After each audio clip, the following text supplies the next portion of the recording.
LegacyMaker, the All Sports Network.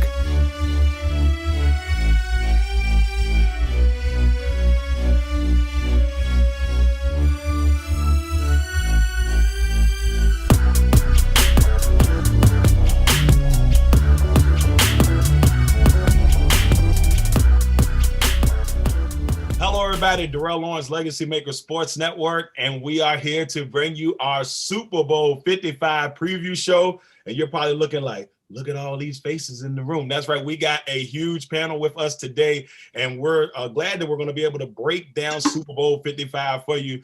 We got somebody on this panel that's shining from ear to ear right now, but we'll get to them in just a minute. And we just, like I said, we're glad to have her. But let's introduce everybody. Let's introduce the LegacyMaker team.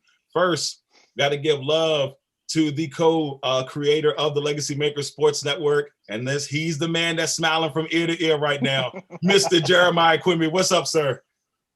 Just a blessed day to be here, and hopefully it'll get better.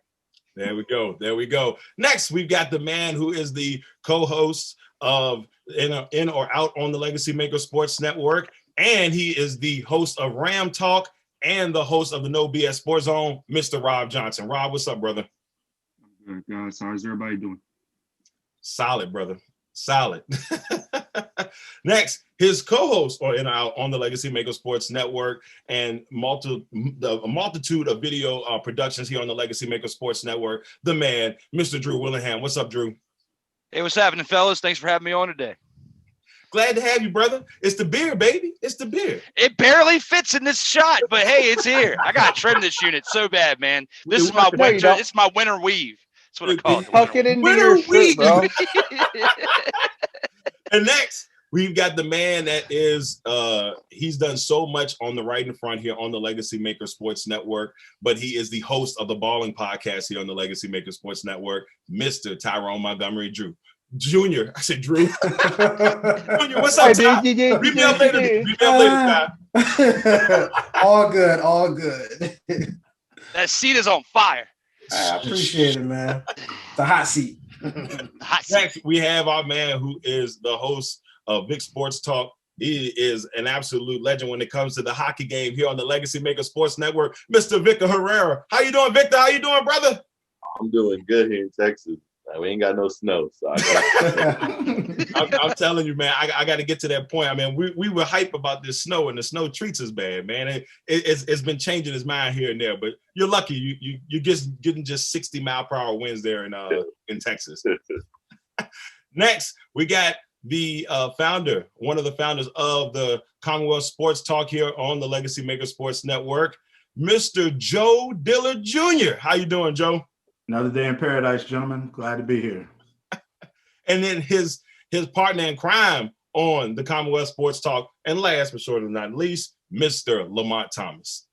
What's going on, fellas? Glad to be here with this all-star cast. Let's do it. Yo, man, fellas, I mean, how excited about, I mean, on a level of 1 to 10, man, how y'all feeling about this game tonight? 43. 43? Say a solid 12. A 12?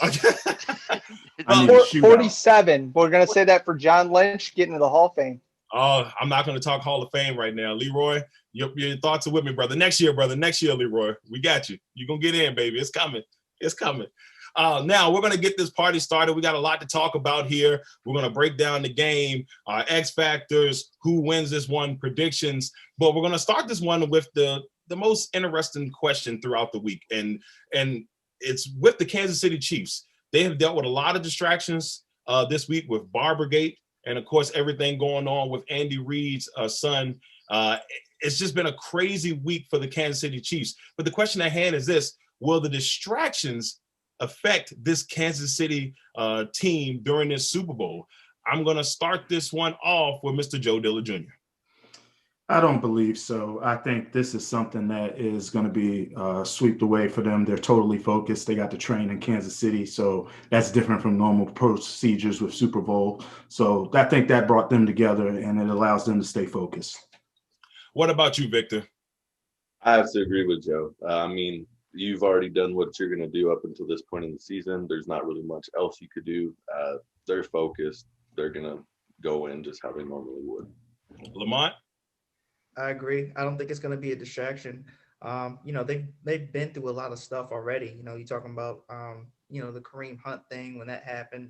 Tyreek Hill had his off the field issues, and they've remained on top of the game since. So, Tyrone?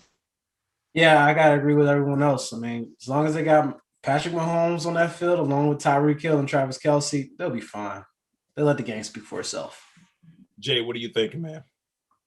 I think there's going to be a lot taken off of Andy Reid's plate. The offensive and defensive coordinators are going to take over more of the play calling because, I mean, he's a father. It's not the first time he's had issues like this. So I think, where he would come in and say, maybe we should do this, I think that he's going to take a back seat and let his OC take care of it. Drew, what are your thoughts on this? I'd have to agree with the fellas too. I don't see this being a distraction either. I mean, you go back 2012 when he had even more of a distraction when he was with the Eagles and everything to the family turmoil then, and that didn't really take him under. And when this is a bigger stage, but I still don't think it's going to affect him that bad. And COVID has been affecting us in different ways with Barbergate and all that stuff. I don't think this is going to be anything different than what we've seen over the past year. All right, Rob, thoughts? As a Kansas City Chiefs team, they've dealt with Javon Belcher in 2012 and unfortunately killed himself. Wow. And they're also dealing with this situation. Andy Reid personally, it will affect him. He's had a son that's died. He also has a son that is in critical condition. I don't care who you are. I don't care if it's a Super Bowl. He's going to be affected by this. It may not affect the game plan, but it will affect him. It may be a little bit distraction in the first quarter, but I think after that, he'll get himself together.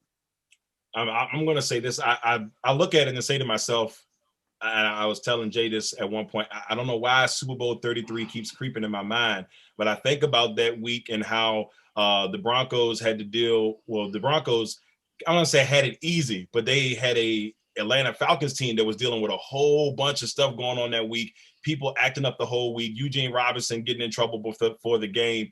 And for whatever reason, that Super Bowl keeps clicking in my mind here. Not saying that Kansas City's going to, completely distract them, but it just, for whatever reason, it reminds me of that Super Bowl. And even though they weren't even in town.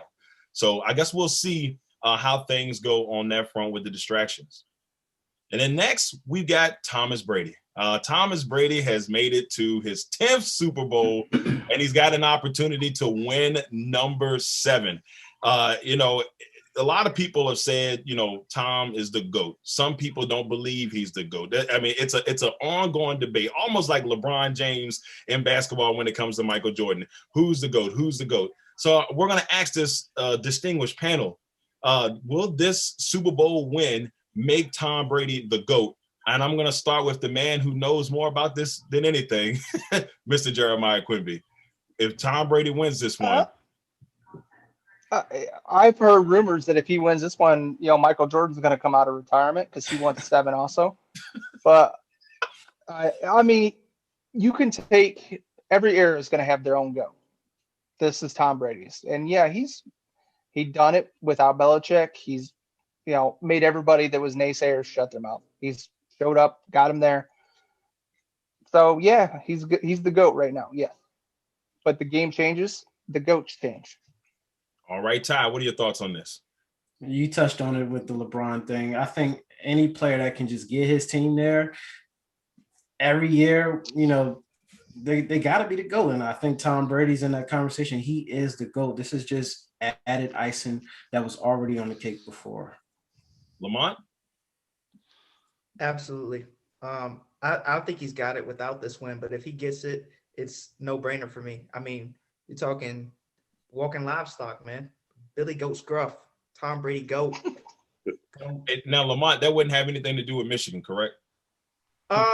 Yes, it does. I gotta say, just to see Jeremiah Quimby go off right now. Just a little bit. Jay left. It always helps. Go blue. Go blue. Rob, what are your thoughts on Tom Brady and the GOAT situation?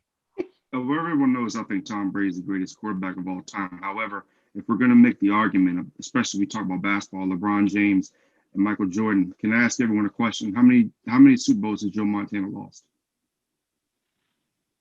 How many has Tom Brady lost? To Eli, to to Eli Manning twice, and to Nick Foles, who was a nobody. So, But ladies they and gentlemen, didn't go to 10 Super Bowls. Excuse me, sir. Anyway, as I was saying, I understand he's the GOAT all time in season. Super Bowl, no. Okay, what about this, Drew? You had a little something to say there. What you got?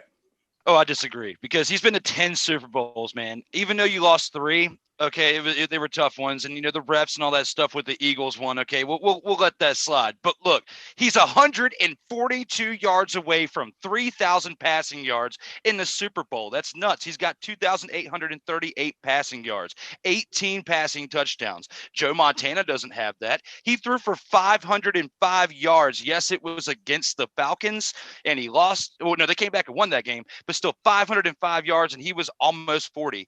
You got to give it to Tom Brady. Nobody else has been playing at this level in their 40s. George Blanda made it to 47, but he wasn't playing in Super Bowls. He wasn't the MVP. He wasn't doing all this stuff. You got to give the man his due. Basketball's a different sport. Football's different. All contact sport. You got to give it to Tom Brady, man. What you think, Vic? I say he's the GOAT. I mean, I've never been a big fan of him, but credit's due. I mean, he's proven it's not the Belichick way, it's his way. And he's a winner, and that's what he's going to do. Joe, what we got, my man? I mean, he's a GOAT, but, Tom Brady is to, like LeBron James, in my opinion, as Michael Jordan is to Joe Montana in regards to when you get to the chip, it's how you perform. And it's more about the fact of somebody being able to get there 10 to 12 times, you better have more than 5. And that's just, but I'm just saying, he's still a GOAT. He performed under pressure. What more can you ask? Exactly. I mean, for me, I look at it and I tell people, I said, well, Tom Brady to me is the statistical GOAT of all time, because I think a lot of people wants to, there's always something that's a better, like, Montana's undefeated or this and that. For me, he's a statistical GOAT. I mean, but after what he did, then a couple of weeks ago, finding a way to win, and threw 3 interceptions. I sit there and say to myself, you beat Aaron Rodgers and Drew Brees, and most people eyes they're top 10 quarterbacks of all time, or at least top 15. So it's hard to he just finds ways. Rob, you got if I had Jerry Rice for 3 out of 4 Super Bowls, I'd win 3 out of those 4 too. I'd win those last 3 too. I mean, come on, man. Tom Brady hasn't had like big time receivers like Randy Moss. Tom Brady's had a top 10 defense every time he's been in the Super Bowl. Let's be real about that. A top 10. The Ravens did too. I mean, look at what the Ravens did. Joe Flacco and Trent Dilfer. You got to have a defense to win a Super Bowl. Trent Dilfer. What were you thinking, Rob? Hello. Yes, all right. Rob. So back to what I was saying. I think that Tom Brady all time is the best quarterback we've ever seen. However, ladies and gentlemen, when you lose to Nick Foles and you see what Nick Foles is doing, the last time I remember Tom Brady in the Super Bowl, he had 0 touchdowns and 1 interception. That defense carried them against that great Rams team. However, if he beats the great Patrick Mahomes tonight, then you'll have no other choice. You'll have to put him at GOAT status. But you have to look at who he lost to.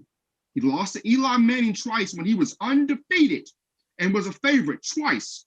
And then he lost to Nick Foles, a makeshift team that we didn't even think was going to get out of the NFC divisional round.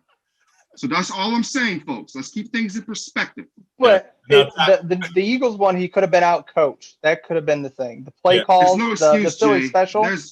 There's no excuse, Jay. You don't lose to Nick Foles in the Super Bowl. Except the refs are the only reason why they lost that game. It's the refs is why they lost that game. I got it. Wait a minute. Y'all been trashing Ty's Eagles. Ty, I got to give you the floor for a couple of seconds before you.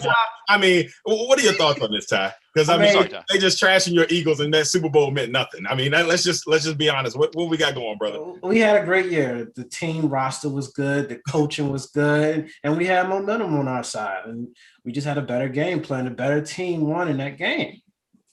And Tom Brady doesn't play safety, Rob. So I mean, there's really nothing he can do. Quarterback versus quarterback is a narrative. Didn't Vinatieri win 3 Super Bowls for them or something like that? 2 or 3 game-winning kicks? How many touchdowns? Guys, if we're gonna hold LeBron James to the standards of losing certain finals to the Dallas Mavericks, let's hold him to the same. It doesn't matter. Hold to the same standards.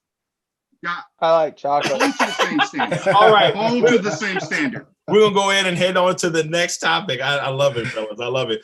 All right. So we're looking at two, and we speak of two quarterbacks in a narrative here, but we're going to swing back to another narrative with these two quarterbacks, with Patrick Mahomes and Tom Brady. Obviously, a lot of people are calling, Pat Mahomes the young GOAT, and obviously Tom Brady being the GOAT in a lot of people's eyes.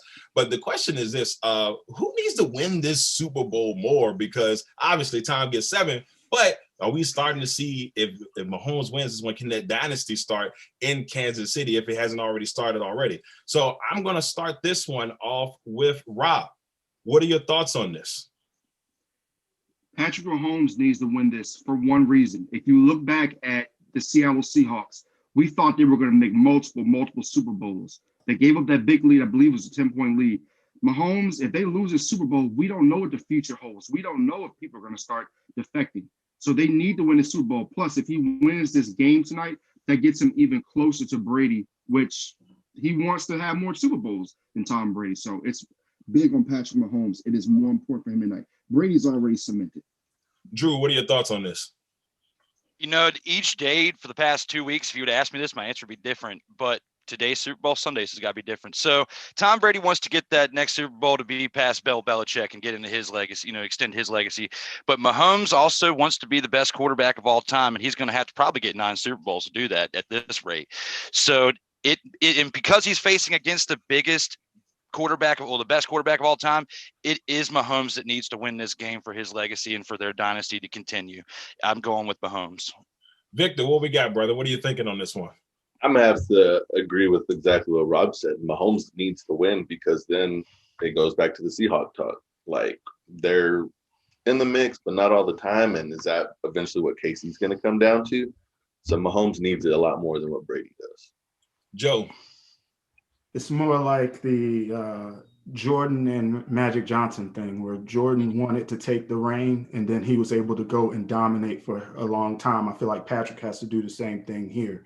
When you talk about Tom's not going to surpass Bill. Bill won with the Giants. So the Giants and the Patriots wins for Bill, supplant him in the general chip ring holding status. So I think it's more important for Patrick. Lamont. I agree wholeheartedly with Joe. Being that, this is kind of the passing of the torch for Mahomes. He has to solidify himself and the rest of his promising career, $500 million guy. He has to win this game. It's more important for him because we're going to see that it's not always easy to get back. Even when Brady's gone, he's going to have even more obstacles down the line. So, you want to win this one now while the getting is good. So I think it's Mahomes. Ty? I agree. Really neither, really, to sum it all up. But if I had to choose one, it'd have to be Mahomes. But we already know Tom's a GOAT, all the Super Bowl appearances he's been in. And it's still early for Patrick Mahomes. He's going to be playing in a lot more Super Bowls than just this one right here. So he got a lot more time left on his hands, but Mahomes needs this. All right, Jay, what are your thoughts here, brother? Tom Brady needs it. Just, Tom gets this because I know what Joe said. Belichick got it with, the Giants, and then but this would be the ultimate of who was really winning the Super Bowls up there in New England. The fact if Tom leaves first year, wins a Super Bowl by himself with a whole different team. This kind of just puts that extra stamp on that. For stack team. Now, I will say, I think, I look at this, and what you were saying, Jay? Oh, no, a stack team, he picked, I'm Tampa Bay fan, but yeah, he picked wisely. 2,000-yard receivers, a great defense. Why? It made sense. Yeah, I look at this and say, I kind of got to agree with Robb because if you're Mahomes, their defense, to me, the Kansas City defense is a little bit suspect from time to time. Like we've seen them, Robb said in his article, if you haven't had a chance, make sure y'all check that out. Robb said in his article where the slow starts really hurt this team, and then Mahomes has to be magical to come back. we don't know what this team could look like next year if they don't win this ring this year. I feel like you have to continue to build that legacy, no pun intended, as you grow along. So for me, it means more to Pat to really to certify him as a young GOAT and to really start to have people hate him like people hate Tom Brady. Because with winning comes hate. And I always used to say you gotta be hated. You gotta be hated to be the greatest. That's my phrase right there. And let me say something. This will be the most significant Super Bowl that he's won since he beat the Rams.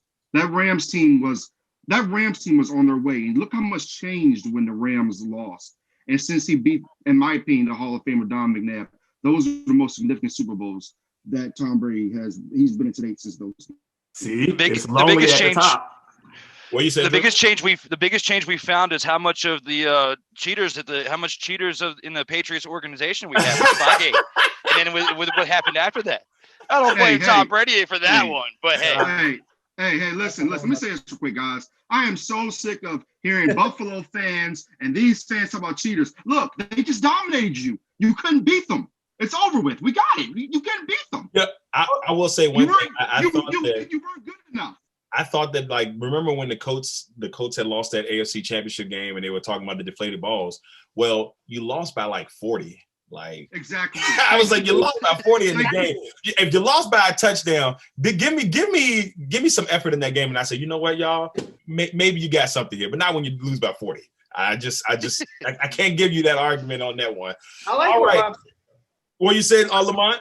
I like what Rob said about the Super Bowl changing the history, because if you think about it, it's kind of the Bills' fault about Belichick, because if they don't miss that field goal in that Super Bowl, chances are Belichick may not be considered to get the head coaching position, because remember, he got the head coaching position after that game.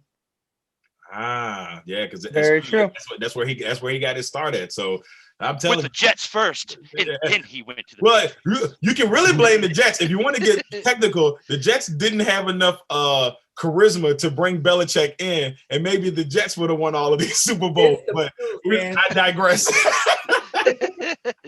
All right, everybody. Now let's kind of get into the game a little bit. Now this game is. I know everybody's got to be excited. Super Bowl Sunday. After the day, we don't get football again until August. So we don't get no live action again until August unless we're doing college. So in this game, we do have women's football coming. We do got women's football. So we'll hope all of that goes out as well. So let's look at this. Defensive X factors in this game.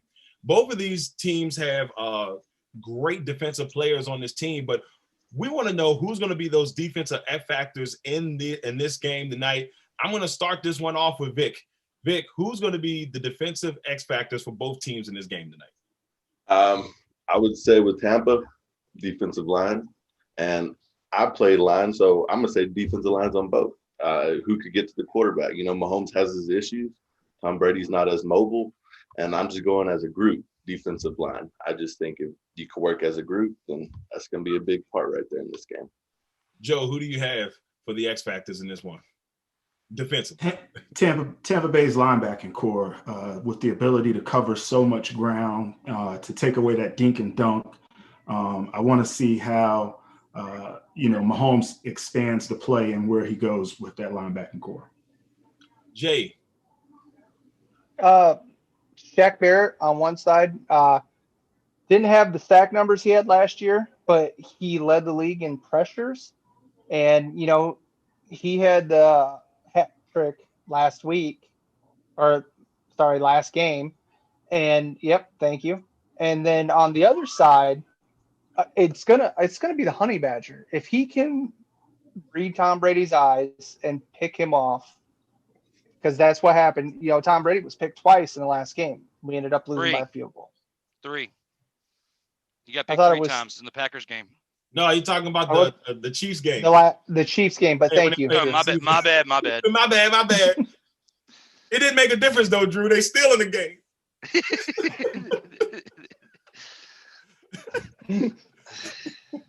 Anyways, but yeah. Ty, what are your thoughts on this? I agree with Jay as far as the Chiefs go, the Honey Badger. Tom Brady and that Tampa Bay offense is just too many weapons, and they're not going to shut them down. Just got to slow them down. and he's going to play a big part in that. But for Tampa Bay's defense, I'm looking at the defensive line. They got to pressure Mahomes. They got to keep him on edge, get him uncomfortable, and we see how good Tampa can be when they force turnovers. So that's Tampa. Lamont? Right on the money with Jay. For the Bucs, it's got to be the linebacking core, specifically Shaq Barrett. Like he said, he got to Aaron Rodgers 3 times. Lamonte Davis going to have a hard time too, trying to close the gap when they take the top off the defense with Hill. So that'll be his. But I got Barrett, and then for the Chiefs, it's definitely going to be the Honey Badger, Tyrone Matthew. He's everywhere. For him to win one-on-one run blocking versus his coverage and being all over the place, like he's the Troy Polamalu of that team. So I'm going with him for the Chiefs. Rob, what do we got on this one? Man, you guys completely missed the boat on this one, man. I'm sorry. Like, I'm sitting here wondering, like, what are you guys talking about, man? All right, so look, 13 catches for 269 yards, 3 touchdowns, long of 75. That is what Tyreek Hill put up against the Tampa Bay Buccaneers last time. The X factor for Tampa Bay is a young man from Auburn. Make sure I got his name right because I've been looking up. Yep, his name's Jamel Dean.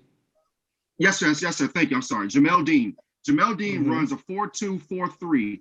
He's gonna they're gonna tell him go on the field and cover Tyreek Hill because he can run as fast as Tyreek Hill. And also on the other side, it's going to be the Honey Badger, but more importantly, is a guy that just gets no love, a guy that I don't understand why the national media doesn't give him his love. From BYU, Daniel Sorensen. I like the Daniel Sorensen pick. He's tough. He's as tough as they come. Drew. I got to agree with Jay and Ty when talking about the notorious Honey Badger. I mean, he's been a big X factor for the teams he's played for from LSU on down to now. So I've got to go with him. And plus, he was a big factor in the playoffs last year. So, and if Tom Brady throws 3 picks like he did last week, then they're going to him more than likely. 2 out of the 3 are more than likely going to go to him, and he's going to be a big stud for the defense. Another name that I got to throw out there is our pyromaniac on the other side who likes to play with fireworks, Jason Pierre-Paul. Even though he's got a mangled hand, he's still been a beast ever since he made his comeback, and he's been the magnitude of toughness to me when it comes to that position. I got to go with him on the other side of the ball. Man, I'm looking at it like this. I after watching the way Shaq Barrett had just dominated. That defense, that offensive line of Green Bay, with Eric Fisher not being in this one, I think that's going to be very critical. But that defensive line as a whole is going to really have to bring the pressure. On the Kansas City side, I guess it's just the Honey Badger. I mean, he is the unquestioned leader on that defense. He really has to show up for Kansas City. Joe? I forgot to mention the Kansas City one, and nobody mentioned him, so I'm going to stand out. Jones on the front line makes it easier for the Honey Badger. So if he can't plug that A and B gap and get up in the face of Brady and make Brady feel uncomfortable, then don't matter where the Honey Badger is. Brady's going to eat him up if he's got time. So Jones has to implement his part in the game by causing Brady with the pressures. Yeah, and like I said, and Darrell, you remember Dean was also, he picked off Aaron Rodgers in that game and took it back for the touchdown. So you see how effective he is. And I agree. But when it comes to the whole defensive line for Tampa, it won't matter. Only the secondary matters because of the fact that Kansas City's going to dink and dunk basically all night. And they're not going to throw it deep. They're going to be doing screens all night. So which is why the linebackers are more important. Devin White and Lamonte David had 20 tackles combined the last time they played. They're everywhere. So. Well, I'll put it to you like this. If they cannot disrupt that Kansas City makeshift offensive line, then Andy Reid and B&B are going to get raises. All right. So those are your defensive factors, but now it's time to head to the offensive side of the ball. Who's going to change this game on the offensive front? And we're going to start this one off with Ty. Offensively for Kansas City, we already know it's Patrick Mahomes. He's chasing a goal. He's the engine to this ride that the Kansas City Chiefs are on right now, and without him, it all crumbles. Offensively for the Tampa Bay Buccaneers, I'm going to have to go with the running game. Leonard Fournette, we didn't really see a lot of him in the regular season. Ronald Jones, he got banged up, and Leonard Fournette comes in, and he's been a big part of this offensive game plan. And I think having a two-headed monster like that in that backfield, they're playing at a high level, and that's the key to why the Bucs have been successful. What about you, Jay? For me, offensively, for the Chiefs, like Ty said, everything goes by the way Mahomes reacts and does things. The dink and dunks. For Tampa, on the other side, I don't think AB is going to play. Scotty Miller, he is going to be that safety blanket. Brady will find him, and if he's matched up against the linebacker, good luck, guys. That's all I got. Rob, who do you have as the offensive X factors? I would say on the Tampa Bay side, it's got to be a running back, Ronald Jones and Leonard Fournette. You got to have big games. If you remember, the last time that Tom Brady went against a Steve Spagnuolo defense, Lawrence Maroney only had 14 carries for 36 yards. They're going to have a lot better than that this year if they're going to win this game. On the Kansas City side, everybody's going to say Patrick Mahomes. I think, Ty, that's no offense. I think that's an easy answer. That's just an easy answer. I think the guy that is most important is going to be Sammy Watkins. He's going to get that third, fourth corner. They're not going to be paying much attention to him. He's healthy now. Sammy Watkins, man, he could have a huge game tonight. What about you, Drew? I agree with what everybody said, but I'm going to kind of go in a little bit of a different direction. Both of these teams are playing against defenses that are studs, okay, in my opinion.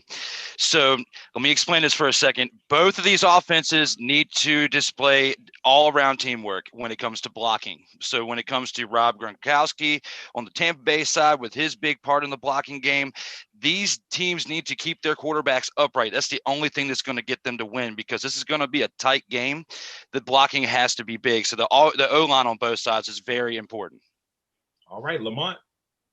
I'm thinking that offense is going to be the X factor is going to be the rookies. The stories of these rookies. So what I'm going with was the Chiefs. I'm going with Carlos Edwards-Helaire. You know, he's back from injury. You know, I think everybody knows what they're getting out of, you know, the three studs for Kansas City. You know, Mahomes, Kelsey, Hill, they're going to bring it. But Helaire, we haven't seen him in this big of an atmosphere, right? It's his first year. So I think even if he makes a mistake, it could cost him. I think if he has a breakout game, it can boost him. So I'm going with him. And then for the Buccaneers, I'm going with Tristan Wirfs. He's had one of the best offensive tackle rookie seasons so far this year. Yeah, Tristan Wirfs, one of the best offensive tackles seasons this year. And he's only gave up one sack in the regular season. One sack, yep. Yeah, I'm going with Wirfs. Lamont, you made Jay smile. That should be bonus points. Oh, Joe. yes. Yeah, that definitely should be. I love Tristan Wirfs, so yes, by all means. Third. I'm going to go with the common answer. For Tampa Bay, it's going to be the running game of Ronald Jones and Leonard Fournette, just to sustain drives.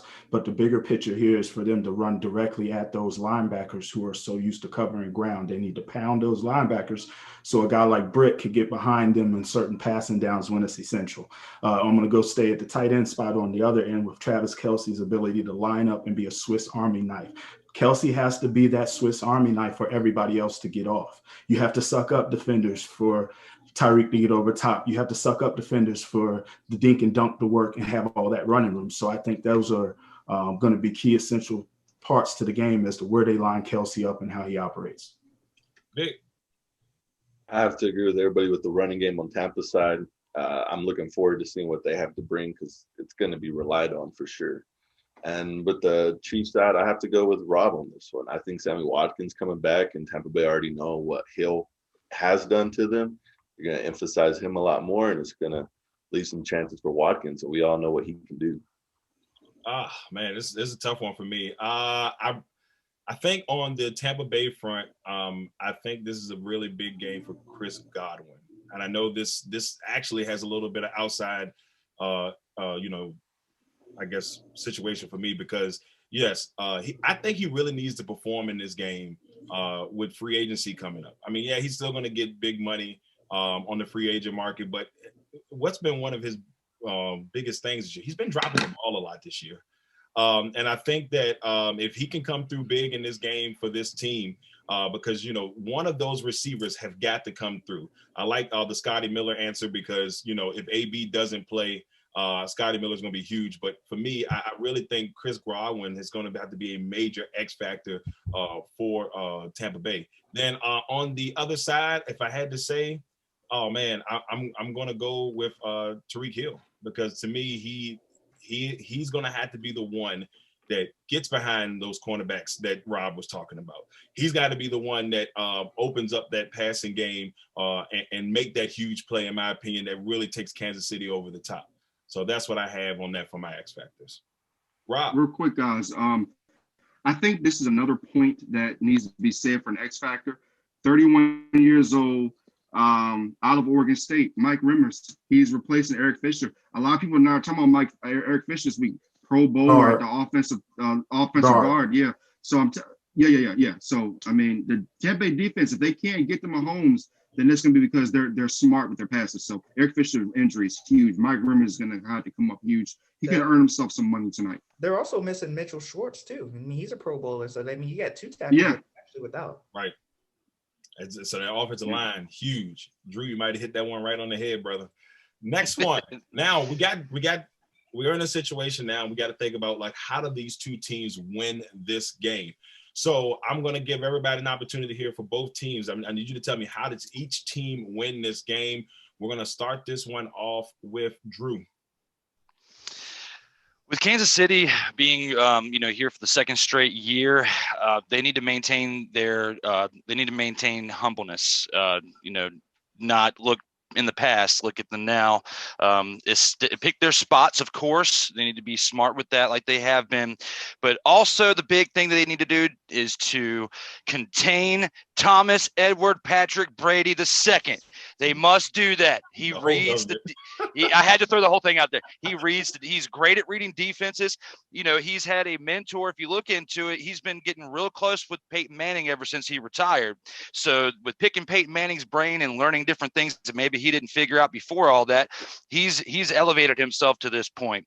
When you go to the other side of the ball for Tampa Bay, when it goes back to what I said with the previous topic with the offensive line, they've got to keep Brady upright. They've got to keep him from not getting pressured, because in the previous game against the Packers and even against the Saints, he threw a combined 5 interceptions between the 2 games. So you got to keep him upright, keep him from not getting pressured. He is 43, can't move like he used to. He never was a scrambler anyway. So you got to keep him protected on the Tampa Bay side in order for each teams to win the game. That's what both of them, in my opinion, have to do. Robb. For me, I think Kansas City has to start fast. Again, they've been starting slow, and they've been a team that has basically been in some games this year where they could have lost to Carolina. They could have lost to some other mediocre teams. They've got to start fast. They've got to get the screen game going, and they just have to make sure that they do what they have to do to beat this Tampa team. Also, talk about Tampa as well. Their factor. Yep. Okay. As far as Tampa goes, Tampa has to come out and they have to play within themselves. Do not come out here trying to have Tom Brady throw for 400 or 500 yards. Run the football. Make sure that your defense is disciplined. Make sure that you are getting these players on screens. Make sure you're getting the ball in front of them. Make sure you're pounding the rock. So come fourth quarter, you can get the ball to Rob Gronkowski when those linebackers and those safeties are tired. So run them down, and then you'll be able to finish them up late. Vic. Kansas City, start fast, and communication on that O-line. Issues they're having, got to stay on that, got to be able to protect Patrick. Tampa Bay, it's going to come down to balancing offense, running the ball, throwing the ball effectively, but knowing that you have that running game, that two-headed monster right there that can push you through. Joe? Both teams are known to start slow, as Brady has been a slow starter in his Super Bowl time as well. And then, Robb, you mentioned it great, as Kansas City needs to start fast. So I think whoever gets out first is going to really be at advantage. And they, with Tampa Bay, needs to actually risk it biscuit in the first quarter, because Tom's going to be able to do what Tom does in the second, third, and fourth quarter, regardless if he throws those 3 picks again or if he has a great game. So I think coming out fast would help Tampa Bay's approach. Kansas City on the same end, coming out fast, they need to continue to bring the level of surprise. They have to have everybody get stats on that offense. It cannot be a one-man band like last time. It's going to require everybody because it's the Super Bowl. Jay? For Tampa to win, I mean, plain and simple, they got to stop Tyreek Hill. I'm looking at the last game, 13 catches, 269 yards, and 3 touchdowns. He accounted for every touchdown they had except one. I mean, so double team him, who cares? And then, Kansas City, keep Patrick Mahomes upright. With this makeshift offensive line, Reamer's got to step it up. And, you go back and look at the tape, there's not hardly any team that rushes 5 when Patrick Mahomes is behind center. Ty. For Tampa Bay, I think it's simple. A lot over the years it's been to keep the ball away from Brady. I think Tampa needs to keep the ball away from Mahomes. They need to run the ball, ground and pound. They got the 2-headed monster, and it's going to be great for them if they can just continue to keep running the ball and keep the ball away so they can control the tempo, control the clock, and control this game. For the Kansas City Chiefs, it's just a Mahomes show. It's split simple. Get the ball to Tyreek early. Get the ball to Kelsey early. And then the whole entire offense will open up. And a guy that we're all forgetting about is Le'Veon Bell. He's still there. He could play a big part in this team right here. Lamont. For Kansas City, I do believe getting out to a good start is going to be important for them. You want to make Tampa Bay play catch up. You want to let Mahomes extend plays and do what he does, for Kansas City offense to remain unstoppable. And on the defensive side of the ball, like Robb hinted on before, Spagnuolo is actually very good versus Brady. 3-2, he's kept him to 89% QBR. So just look out for, some things and stunts he can come up with. And for the Bucs, I think their keys are going to be to neutralize Kansas City's weapons with that linebacker core, for them to play rough and tough and physical. And then also to win the turnover battle.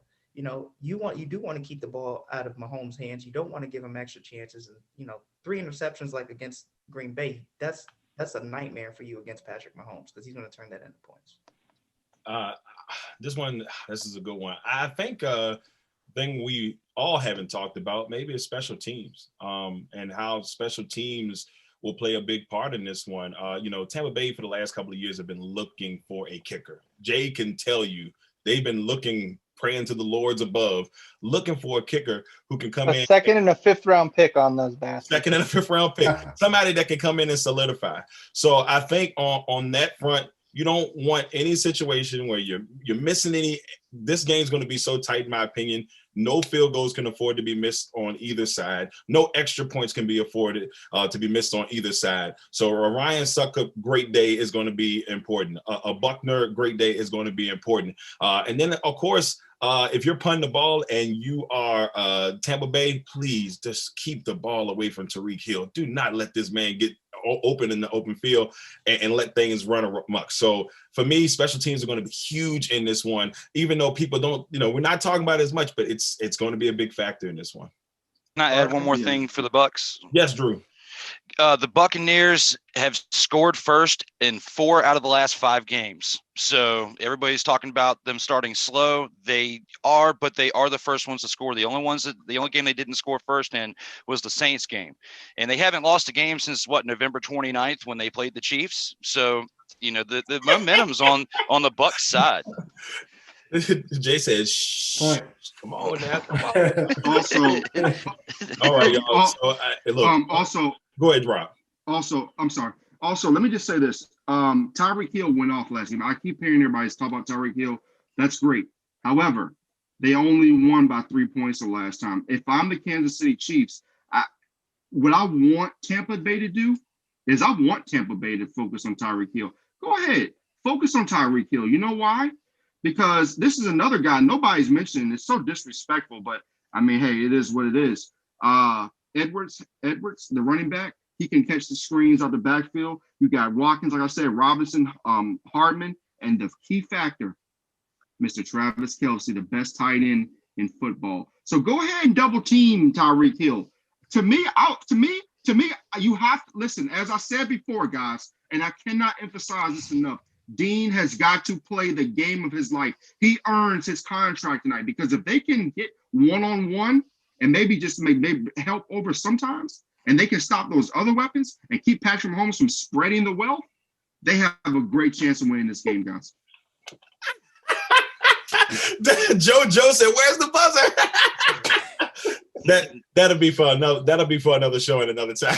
There's no buzzer for my greatness. There's no buzzer for my greatness. Scripted greatness. Now it is time for what everybody's been waiting for, and it's time to make our predictions on winner, score, and Super Bowl MVP. Oh man, I don't know. I think I'm going to start with Lamont on this one. Lamont, what are your thoughts here? Super Bowl MVP. Who wins this game? And give me a score. Yeah, I'm going 34-30 Chiefs. Patrick Mahomes will get the MVP because, as we all said, he has to go off for the Chiefs to win. And I think it's going to be a close one though. All right. Vic. I'm gonna go 34-27 Tampa Bay and Fournette MVP. I feel like I like Joe. 41-24 Kansas City, and Mahomes goes nuts. Wow. The rest is history. Wow.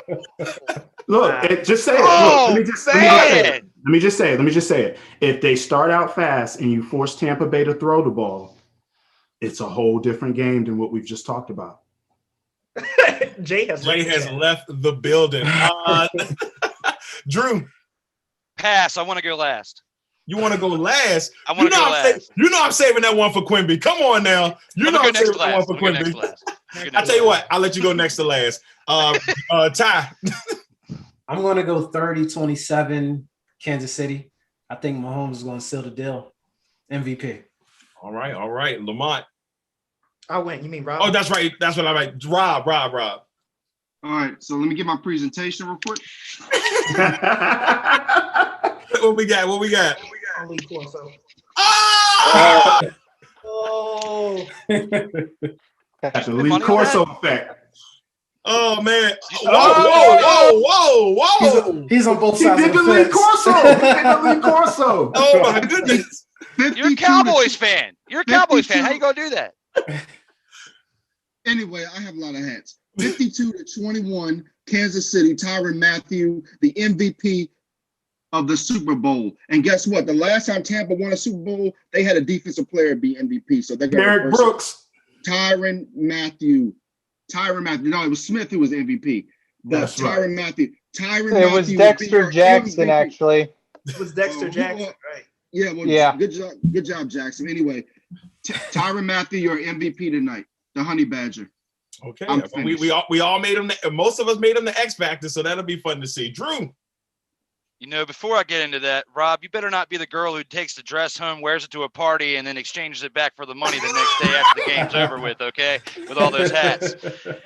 So when everybody's pretty close with what I was about to say, Joe's really threw me for a loop. I wasn't expecting that. That one really threw me off. But I'm going to say, everybody's picking the Chiefs. I'm going to say Bucks, man. No, Victor picked the Bucks too, but I'm going to say 38-34 Bucks. Tom Brady gets another MVP. Tom Brady gets his 7th ring, and he will be back next year to try to get number 8. So Thomas Edward Patrick Brady the second is going to get the MVP. Where's the buzzer, man? Where's the buzzer? Hey, at least I'm entertaining. So I'm gonna go ahead and jump before I let Jay go, because I promised I was gonna let Jay go last. So for me, I got this one, Kansas City, 33-25, and I do have Tyreek Hill as being the MVP in this one. But I'm not putting anything past Thomas Brady. That's just where it comes down to. If this game is close in the end and Thomas Brady has the ball last, I'm just going to be honest with you. That will be a Tampa Bay Buccaneer victory tonight if that is the case. Hey, Darrell, what happens if Brady goes out like Peyton Manning against the Seahawks tonight? What happens then? Ooh, what happens then? Close your ears, Jay, because that's a bad deal. That cannot happen tonight. Please, the refs won't let that happen. Okay, guys, come on. The refs won't let that happen. All right. All right, Jay. This is your squad. All right. This is your squad. I tried to keep it professional. Why? But you got to explain why. Why do you say that? What refs? The refs? What have the refs done for me lately? Okay, thank you. 28-31. 28-31, Tampa Bay. Tom Brady will get the ball with 1 minute and 48 seconds left and make magic happen. So we got, so you look, what is that, 34-31? No, 28-31. Oh, you went backwards with the number because I thought you were setting up the scenario. I thought you were smoking crack. Well, you said 28. You said 28-31. I thought you were telling us he let it down the field and they took the lead. That's all I was wondering, brother. That's it. Oh, come on, man. Don't leave. All right, everybody. That has been it here for our broadcast today. We truly appreciate everybody for coming on. But before we go, everybody, you get an opportunity to say goodbye. Joe, anything you want to say before we get off of here? Okay.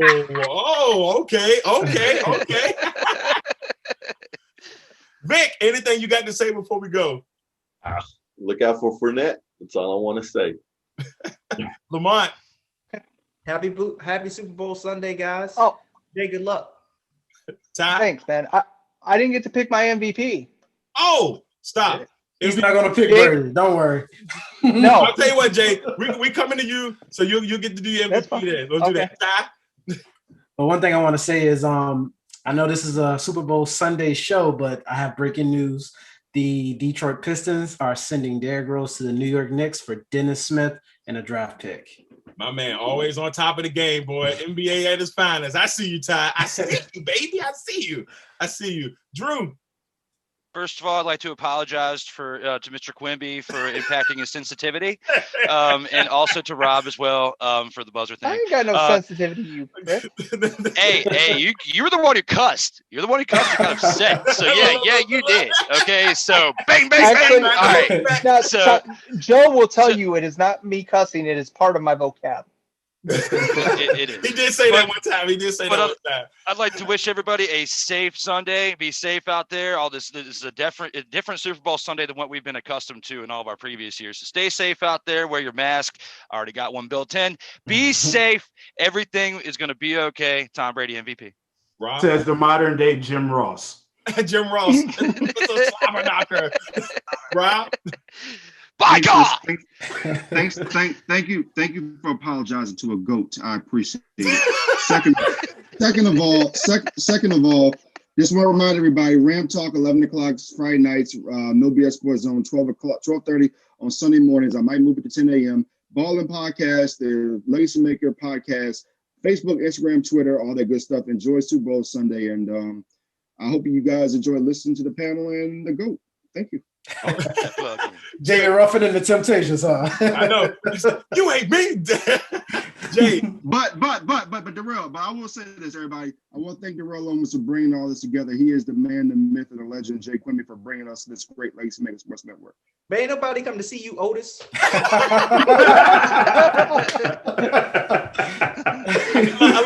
Lamont, I guess I'm Otis in this situation. That's David Ruffin down there. Hey, Rob singing this lonely at the top. Jay. Well, and uncomfortable if you sit on a pyramid. What'd you say, Jay? I said, and it's uncomfortable if he's at the top of a pyramid. Oh, Jesus Christ. That doesn't sound good. Jay, anything you got to say before we get out of here? No, just everybody, God bless you, be safe. I know who he is. He's that dude with that big butt-ass chin. But just everybody be safe. God bless y'all. And JPP is MVP. JPP for MVP. Mm-hmm. All right. Once again, everybody, thank you all for tuning in.